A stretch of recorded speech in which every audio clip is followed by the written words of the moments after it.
கூலி ட்ரெய்லர் நான் பார்க்கும்போது எனக்கு ரொம்பவே டிஃப்ரெண்ட்டாக இருந்துச்சுன்னு சொல்லலாம். அதே மாரி கூலி ட்ரெய்லர் ஆரம்பிக்கும்போதே நாகார்ஜுனா சாரோட வாய்ஸ் ஓவரில் தான் அவங்க ஆரம்பிக்கிறாங்க.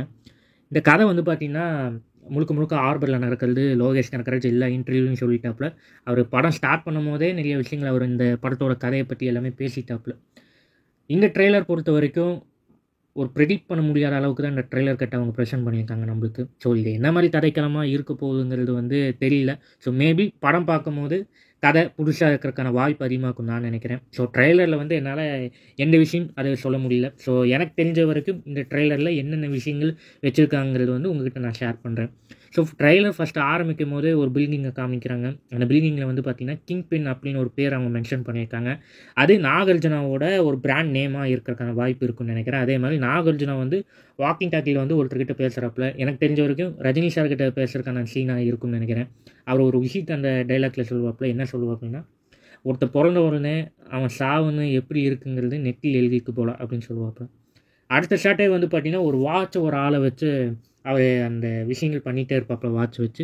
அதுக்கு கீழ நீங்க நெறைய விஷயங்கள் பார்த்தீங்கன்னா, ஹார்பர்ல நெறைய பேர் வேலை செய்றவங்க எல்லாமே லைன் பை லைனா ஒரு ஒரு விஷயத்த நோக்கி போயிட்டே இருப்பாங்க. எனக்கு தெரிஞ்ச வரைக்கும் அது நாகார்ஜுனாவோட அனௌன்ஸ்மெண்ட்டான ஒரு விஷயமா இருக்கும்னு நினைக்கிறேன். அவரோட அனௌன்ஸ்மெண்ட்டுக்காக இவங்க எல்லாருமே அவர தேடி போற மாரி இந்த சீன் இருக்கும்னு நினைக்கிறேன். அதே மாரி ஆ இந்த படத்தில நெறைய விஷயங்கள் புதுசு புதுசா சீன் அவங்க பண்ணியிருக்காங்க. மேபி இந்த படத்தில நெறையா விஷயங்கள் ஒரு பழசா இருந்தாலும் கூட, அத புதுசா அத மாத்தி ஸ்க்ரீன் பிளேல எப்படி பண்ணியிருப்பாங்கங்கிறது, நான் படம் பார்க்கறதுக்கு ரொம்ப ஆர்வமா வெயிட் பண்றேன்னு சொல்லலாம். ஹார்பர்ல வந்து சில விஷயங்கள் திருட்டுத்தனமா நடக்குது. அத வந்து ரஜினி சாரும், ஸ்ருதிஹாசனும் இவங்க 2 பேரும் சேர்ந்து இந்த விஷயத்த கண்டுபிடிக்கிற மாரி இருக்கும்னு நெனைக்கிறேன். சத்யராஜோட கேரக்டர் வந்து பார்த்தீங்கன்னா, ஒரு ஒரு மிஷின வச்சு கண்டுபிடிக்கிற மாரி அந்த போர்ஷன்ஸ வச்சிருக்காங்க. இன்னொரு சீன்ல நீங்க வந்து பார்த்தீங்கன்னா, ஒருத்தருக்கு ஒரு மிஷின்ல கத்தி போட்டு அவர டெஸ்ட் பண்ற மாரி காமிச்சிருப்பாங்க. அடுத்த சீனே நீங்க வந்து பார்த்தீங்கன்னா, ஒரு டிரான்ஸ்ஃபார்ம் இதுல இருக்கும். அந்த சீன் வந்து அதுல வந்து நாகார்ஜுனாவோட ஆட்கள், ரவுடிகள் எல்லாருமே இவங்கள சுத்தி இருப்பாங்க. அதுக்கு கீழ நீங்க வந்து பார்த்தீங்கன்னா, சத்யராஜும், ஸ்ருதிஹாசனும் 2 பேர் இருப்பாங்க. அந்த கீழ நின்னுட்டு இருப்பாங்க. அவங்க இந்த மிஷின எப்படியாவது சக்சஸ் ஆயி முடிக்கணும். அவங்க ஒரு மைண்ட் செட்ல இருப்பாங்கன்னு நெனைக்கிறேன். அந்த மைண்ட் செட்லயே இருந்துகிட்டு, ஆ ஹார்பர்ல என்னென்ன விஷயம் நடக்குதுங்கிறது வந்து மறைமுகமா இவங்க 2 பேர் தெரிஞ்சுக்கிற மாரி இருக்கும்னு நெனைக்கிறேன். ரஜினி சாரோட வர போர்ஷன்ஸ் எல்லாமே பார்த்தீங்கன்னா, ரொம்பவே மாஸா இருந்துச்சுன்னு சொல்லலாம். அவரு பேசுற ஒரு டயலாக்கு, அவரு அந்த பண்ற ஸ்டைல் எல்லாமே சூப்பராவே இருந்துச்சுன்னு சொல்லலாம். ஸோ இந்த படத்துல வந்து பார்த்தீங்கன்னா, உபேந்திராவும் இருக்காப்ல. அவரு வந்து இந்த படத்துல ரஜினி சாரோட ஃப்ரெண்டா இருக்கறதுக்கான வாய்ப்பு இருக்குன்னு நெனைக்கிறேன். ஸோ அவரோட போர்ஷன்ஸே அவங்க இன்ட்ரோ பண்ணும்போது, ஒண்ணு ஃபிளாஷ்பேக்லேருந்து அவர இன்ட்ரோ பண்றதுக்கான வாய்ப்பு இருக்கு. இல்லைன்னா பிரசன்ட் போர்ஷன்ல அவர இன்ட்ரோ பண்றதுக்கான வாய்ப்பு இருக்குன்னு நெனைக்கிறேன். அதே மாரி அவங்க ஒரு ஃபிளாஷ்பேக் போர்ஷன்ஸ் வச்சிருப்பாங்க. அதாவது ஹார்பர்ல அந்த காலத்துல என்ன நடந்துச்சு அப்படின்னு சொல்லி, ஒரு விஷயத்த அவங்க அந்த சீன் வச்சிருப்பாங்க. எனக்கு அந்த சீன் பார்க்கும்போது கபாலியோட அந்த ஃபிளாஷ்பேக் சீன் தான் எனக்கு ஞாபகம் வந்துச்சு. ஏன்னா கபாலி ஃபிளாஷ்பேக்கே வந்து பார்த்தீங்கன்னா, ஒரு வீட்ல அவங்க அந்த போராட்டம் பண்ணிட்டு இருப்பாங்க. நெறைய போலீஸ் இவங்கள தடுக்க பார்க்கும். இருந்தாலும் இவங்க அதையெல்லாம் அடிச்சு நொறுக்கிட்டு உள்ள வருவாங்க. ஸோ இந்த சீன் பார்க்கும்போது எனக்கு கபாலி ஃபிளாஷ்பேக் சீன் தான் எனக்கு அதிகமா ஞாபகம் வந்துச்சு. இந்த சீன்ல வந்து பார்த்தீங்கன்னா, ரஜினி சாரோட அந்த யங்கர் வெர்ஷன் அவங்க ரிவீல் பண்றதுக்கான வாய்ப்பு இருக்குன்னு நெனைக்கிறேன். எத வச்சு நான் சொல்றேன்னா, ரஜினி சார் வந்து அந்த பஸ்ஸில வந்து எல்லாத்தையும் போட்டு அடிச்சுட்டு இருப்பாப்ல. அதாவது வேன் டாடா வேன் தான் சுத்தி அவங்க அதிகமா இருக்கும்னு நெனைக்கிறேன். ஸோ அதில வந்து பார்த்தீங்கன்னா, ரஜினி சார் நெறைய பேத்த அடிக்கிற மாரி காமிக்கிறாங்க. எனக்கு பார்க்கும்போது பர்சனலா தோன்ற ஒரு விஷயம் வந்து பார்த்தீங்கன்னா, மேபி அது ரஜினி சாரா இருக்கிறதுக்கான வாய்ப்பு அதிகமா இருக்கும்னு நெனைக்கிறேன். ஏன்னா, கூலி 100 டேஸ் அந்த வீடியோல நீங்க வந்து பார்த்தீங்கன்னா, ரஜினி சார வந்து ஒரு ஒரு பிளேஸ்ல உட்கார வச்சு டீஏஜிங் பண்ற மாரி அவங்க காமிச்சிருப்பாங்க. அந்த போர்ஷன் அது காமிச்சிருப்பாங்க. உங்களுக்கு நல்லாவே ஞாபகம் இருக்கும்னு நெனைக்கிறேன். ஸோ அதுக்காக இந்த ஃபிளாஷ்பேக் சீன்க்காக அவங்க அந்த டிஏஜி லுக் அவங்க பண்ணியிருப்பாங்க நான் நெனைக்கிறேன் பர்சனலா. ஸோ இந்த படத்துல அவர மாஸா நெறைய விஷயங்கள் காமிச்சிருக்காங்க. ஸோ இந்த படம் பொறுத்தவரைக்கும் சினிமாட்டோகிராஃபர் கிரீஷ் கங்காதரன் அவரோட சினிமாட்டோகிராஃபி ரொம்பவே சூப்பரா இருந்துச்சு. ஒவ்வொரு போர்ஷன்ஸும் வந்து பார்த்தீங்கன்னா, ஒரு ஹாலிவுட் ஸ்டாண்டர்ட்ல இருந்துச்சுன்னு சொல்லலாம். இன்னொரு போர்ஷன்ஸ்ல வந்து பார்த்தீங்கன்னா, நாகார்ஜுனா ஒருத்தர போட்டு அடிப்பாப்ல சுத்தியில. அந்த செயினுக்கு நீங்க கீழ பார்த்தீங்கன்னா, ஒரு வாட்சோட கடிகாரம் இருக்கும் ரவுண்டா. அதுக்கு கீழ வந்து பார்த்தீங்கன்னா, 3 சிம்பிள் அப்படின்னு போட்டிருப்பாங்க. நீங்க அத நல்லா நோட் பண்ணி பார்த்தீங்கன்னாவே உங்களுக்கு நல்லாவே தெரியும். ஸோ இந்த படத்துல வந்து முக்கியமா எது இம்பார்ட்டன்ட்டா ப்ளே பண்ண போகுதுன்னு பார்த்தீங்கன்னா, இந்த படத்துல கோல்டன் வாட்ச் தான் இந்த படத்துல மெயினா அவங்க யூஸ் பண்ண போறாங்க. ஸோ ரஜினி சார் இந்த படத்துல ஃபர்ஸ்ட்டு இந்த படத்தோட அனௌன்ஸ்மென்ட் வீடியோ வரும்போதே, நெறைய அந்த வாட்சோட சங்கிலி மூலியமா நெறைய விஷயங்கள வந்து ஃபைட் பண்ற மாரி காமிச்சிருப்பாங்க. ஸோ, இப்போ கூலி பவர் ஹவுஸ் அந்த சாங்லயே நீங்க வந்து பார்த்தீங்கன்னா, அந்த வாட்ச சங்கிலியா கட்டி எல்லாத்தையும் போட்டு அடி அடின்னு அடிப்பாப்ல. ஸோ, அந்த விஷயங்கள் இந்த படத்திலும் இருக்கும்னு நெனைக்கிறேன். ஸோ, வெயிட் பண்ணி பார்ப்போம். அதே மாதிரி இந்த ட்ரெய்லரில் ஷோபின் சார் அவரோட அந்த போர்ஷன்ஸ் காமிக்கும் போது ஒரு வைபான போர்ஷன்ஸாகவும் இருந்துச்சு. அதாவது ஒரு நக்கலான ஒரு ரைட் கையான ஒரு கேரக்டராக அவர் இருப்பாப்புன்னு நினைக்கிறேன். ஸோ இந்த ஷோபின் சாரோட கேரக்டர் வந்து பார்த்திங்கன்னா நாகார்ஜுனா கூட ட்ராவல் பண்ணுறதுக்கான வாய்ப்பு இருக்குன்னு நினைக்கிறேன். ஏன்னா நாகார்ஜுனாவோட கேங்கே இவர் கூட சேர்ந்துக்கிட்டு இருக்கிற மாதிரி காமிக்கிறாங்க ஒரு போர்ஷன்ஸில். ஸோ இந்த படத்தில் நிறைய விஷயங்கள் இவங்க புதுசாக பண்ணியிருப்பாங்கன்னு நான் நினைக்கிறேன். ஸ்ருதிஹாசன் அவங்களோட கேரக்டர் வந்து இந்த படத்தில் மெயினாக முக்கியமாக இம்பார்ட்டண்ட்டாக இருக்கும்னு நினைக்கிறேன். ஏன்னா இந்த படத்தில் அவங்க ப்ரீத்தின்னு ஒரு கேரக்டர் நடிச்சிருக்காங்க. ஸோ அவங்க சத்யராஜுக்காகவும் ரஜினி சாருக்காகவும் இவங்க ஹெல்ப் பண்ணுற மாதிரி ஒரு விஷயத்தில் அவங்க இறங்குறாங்க. அதில் என்னென்ன விஷயங்கள் இவங்க பார்த்தாங்க அப்படிங்கிறது இந்த சீனில் இருக்கும்னு நினைக்கிறேன். இன்னொரு சீன் பொறுத்த வரைக்கும் அந்த மேன்ஷன் காமிச்சிருப்பாங்க. அந்த மேன்ஷனில் நீங்கள் வந்து ஃபஸ்ட்டு அவங்க ஒரு ரவுடிகளை என்ட்ரு ஆகும் போது அந்த மேன்ஷனில் வந்து பார்த்திங்கன்னா பேர் போட்டிருப்பாங்க. அது என்ன பேருன்னு பார்த்தீங்கன்னா தேவா மேன்ஷன். வெளியில் வந்து பார்த்திங்கன்னா பெரிய போர்டு ஒன்று போட்டிருப்பாங்க, மேலேயும் ஒன்று போட்டிருப்பாங்க. அப்புறம் ஸ்டாண்டாக வச்சு ஒரு பேனர் மாதிரி வச்சு அதில் லைட் போட்டிருப்பாங்க. லெஃப்ட் சைடில் நீங்கள் பார்த்தீங்கன்னா அங்கேயும் தேவா மேன்ஷன் தான் போட்டிருப்பாங்க, இங்கேயும் தேவா மேன்ஷன் தான் போட்டிருப்பாங்க. அப்படி ரவுடிகள் உள்ளே வரும்போது நீங்கள் லெஃப்ட் சைடில் அந்த உள்ளே வந்து பார்த்தீங்கன்னா எப்படின்னா ஒரு கேஷ் கவுண்டர் மாதிரி இருக்கும். அதுக்கு நீங்கள் மேலே வந்து பார்த்தீங்கன்னா தேவா மேன்ஷன் தான் போட்டிருப்பாங்க. எனக்கு தெரிஞ்ச வரைக்கும் அந்த ஃபைட் சீன் வந்து பார்த்தீங்கன்னா கிளைமேக்ஸில் வரதுக்கான வாய்ப்பு தான் இருக்கும்னு நினைக்கிறேன். ஏன்னா மேன்ஷனில் நடக்கக்கூடிய ஃபைட் சீனே கிளைமேக்ஸில் இருக்கும்னு நினைக்கிறேன். ஸோ அந்த மேன்ஷன் ஃபைட் சீனே வந்து பார்த்திங்கன்னா ஒரு ரெட் டோனில் அவங்க சினிமோட்டோகிராஃபி ப்ரெசென்ட் பண்ணியிருக்காங்க. பார்க்கும்போதே ரொம்பவே சூப்பராக இருந்துச்சு. ஸோ அந்த ரெட் டோன் பார்க்கும்போதே எனக்கு பேட்ட படத்தோட மெமரிஸ் தான் எனக்கு ஞாபகம் வந்துச்சு. ஏன்னா ரஜினி சார் அந்த ஃபஸ்ட்டு இன்ட்ரோ பண்ணுவாங்களே ஃபைட் சீன், அதில் வந்து அந்த சர்ச்சில் வந்து ஒரு ஃபைட் சீன் நடக்கும் உள்ள.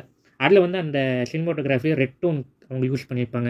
கார்த்திக் சுப்ராஜ் அந்த படத்தில் ரெட் டோன் ஃபுல்லாகவே யூஸ் பண்ணியிருப்பாப்புல. கிளைமேக்ஸில் அந்த இதில் வந்து ரெட் டோன் யூஸ் பண்ணியிருப்பாங்க பேட்ட படத்தில்.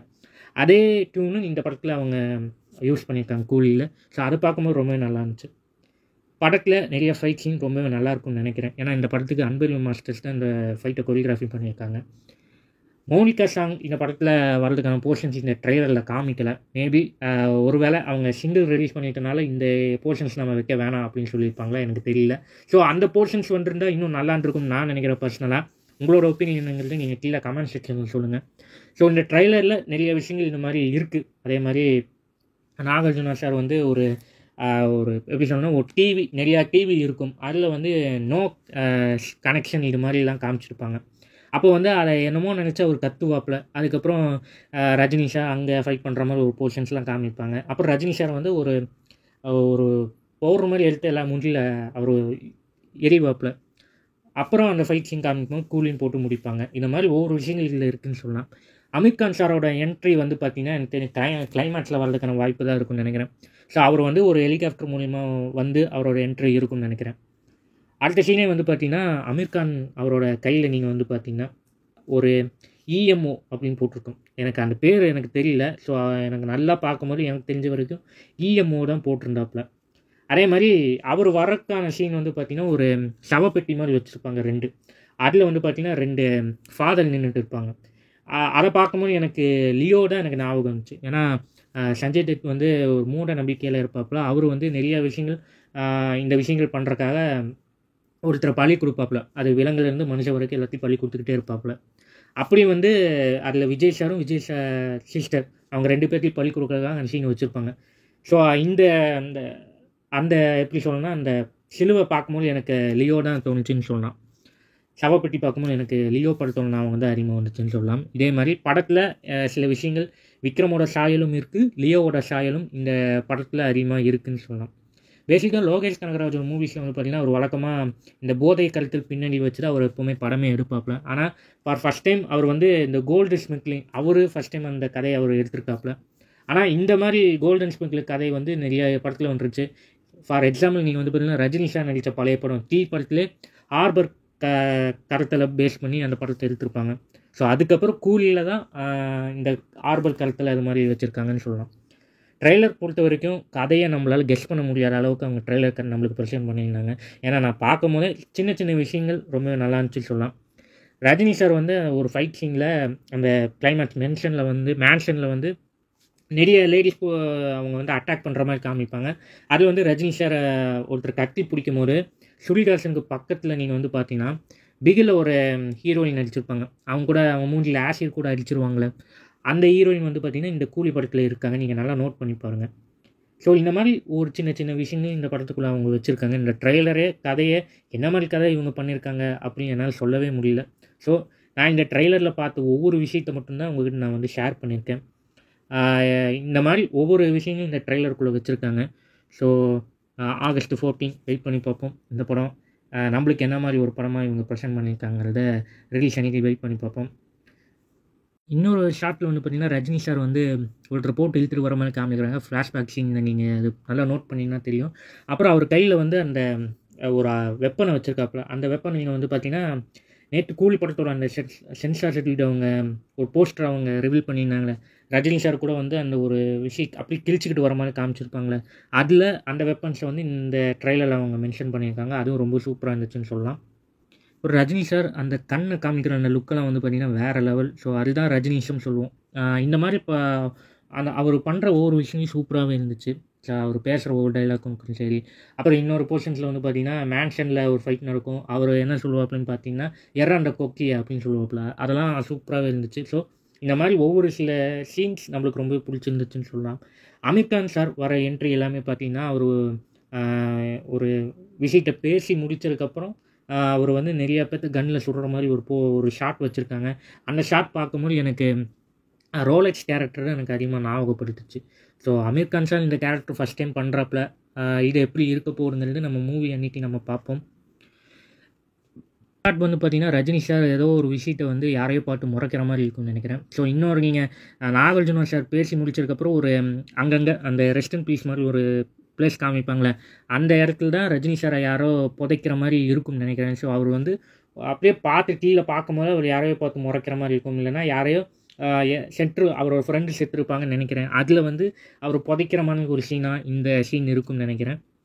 இன்னொரு ஷாட்டில் வந்து நாகார்ஜுனா வந்து அவரோட பிளேஸில் அவர் உட்காந்துட்டு இருக்காப்புல. அவர் யாரையோ பார்த்து முறைச்சிக்கிட்டே கன் எடுத்து கையில் அவர் வைக்கிற மாதிரி இருக்கும்.